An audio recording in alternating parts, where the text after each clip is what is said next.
जानकारी हम तक पहुंचाने के लिए। और अब खबरों में आगे बढ़ते हुए अगली खबर का रुख कर लेते हैं। बीजेपी सांसद रवि किशन के करीबी को धमकी मिली है।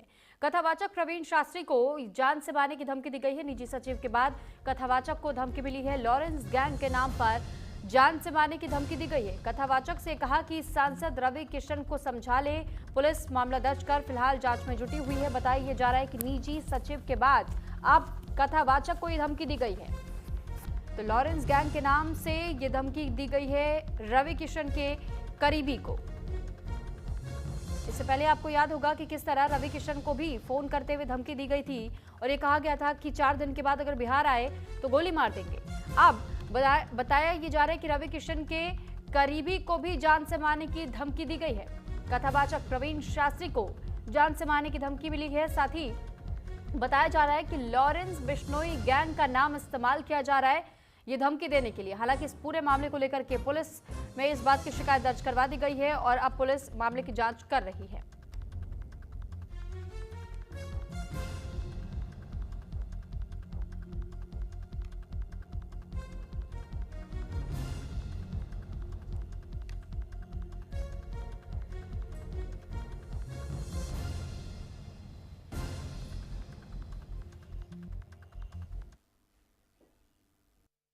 होंगे कि रवि किशन जी को धमकी दी गई थी जान से मारने की। अभी वो चल ही रहा था, तब तक 2-3 दिन ही बीता था। वो पकड़ के आया, उसके 2 ही 3 दिन बाद 4 तारीख की रात्रि को उठाते ऐसा गाली दिया और धमकी देना शुरू किया। तो मेरे फोन में मुझे नहीं पता था कि रिकॉर्ड कैसे होता है। रिकॉर्डिंग अलॉट कर देता है। जैसे मैं दबाया वो कार से रिकॉर्ड कर रहा हूँ, रिकॉर्ड कौन तुमको बचा लेगा, इस तरह का गाली मारा धमकी देके। बोला कि अपने सांसद को समझा लो, नहीं तो हम लोग मारेंगे तो कोई बच नहीं पाएगा। फिर मैं उसको समझा के बोला कि ऐसा धमकी मत दो, उत्तर प्रदेश पुलिस है, अगर जान से मारने की धमकी दोगे तो उत्तर प्रदेश पुलिस है, तुमको कहीं से भी लेते आएगी। बोला यूपी वहाँ का प्रशासन टाइट है, तो क्या हम लोग का कुछ नहीं कर पाएंगे, न यूपी वाले कुछ कर पाएंगे न प्रशासन कुछ कर पाएगा। फिर कुछ देर बाद फिर फोन किया, बोला कि अभी तुम ठीक से पहचान नहीं पा रहे हो।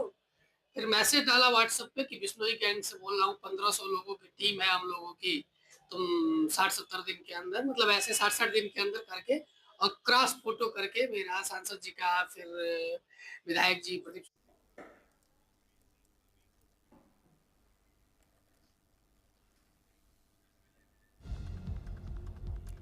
तो फिलहाल सुना आपने कि किस तरीके से यहाँ लॉरेंस बिश्नोई गैंग से जुड़े हुए कुछ लोग इस नाम का इस्तेमाल कर रहे हैं और धमकियां दे रहे हैं, खासतौर पर रवि किशन के करीबियों को जान से मारने की।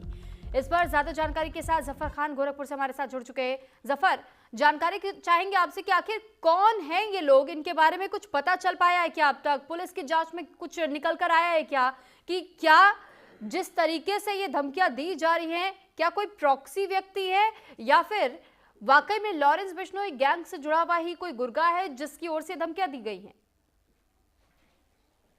देखिए, आपको बता दें, उत्तर प्रदेश के मुख्यमंत्री योगी आदित्यनाथ और गोरखपुर के सांसद रवि किशन के करीबी कथावाचक प्रवीण शास्त्री को जो है जान से मारने की धमकी मिली है। और धमकी देने वाला शख्स खुद को लॉरेंस गैंग का सदस्य बताता है और वो बिहार से कॉल करता है। आपको बता दें कि जिस तरीके से बिहार में विधानसभा चुनाव हो रहा है और एक तरफ जहां खेसारी लाल यादव लगातार रवि किशन पे जुबानी वार छोड़ रहे, वही रवि किशन भी खेसारी लाल यादव पे जुबानी वार छोड़ रहे। कहीं न कहीं विधानसभा चुनाव को लेकर ही ये कॉल जो है वो की जा रही है, ऐसा जो है पुलिस का भी मानना है। क्योंकि इससे पहले भी जिस शख्स ने कॉल किया तो उसने कहा था कि मैं आरजेडी यानी खेसारी लाल यादव का समर्थक हूँ, और इस बार भी कॉल करने वाले शख्स ने कहा है कि रवि किशन को समझा लो, योगी मोदी सब चले जाएंगे। इस तरह की धमकी उसने दिया और कहा है कि जान से मार देंगे। तो फिलहाल ये जो धमकी है इसको लेकर पुलिस ने कंप्लेन जरूर दर्ज कर ली है और पुलिस कॉल ट्रेस और रिकॉर्डिंग के आधार पर जांच कर रही है कि जिस शख्स ने कॉल किया क्या वाकई वो लॉरेंस गैंग का सदस्य या खुद को जो है वो अपराधी भी बता रहा था।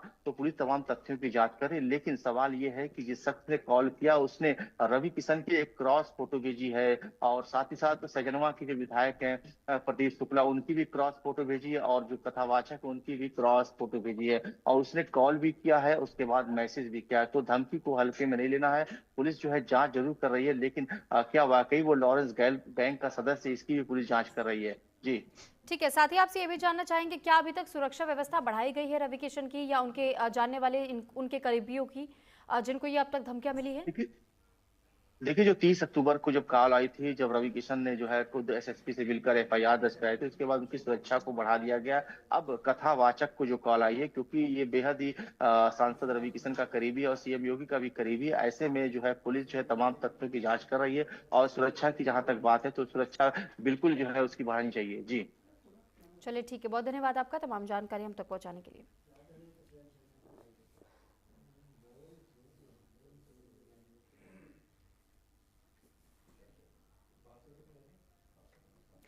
तो वहीं रोहतक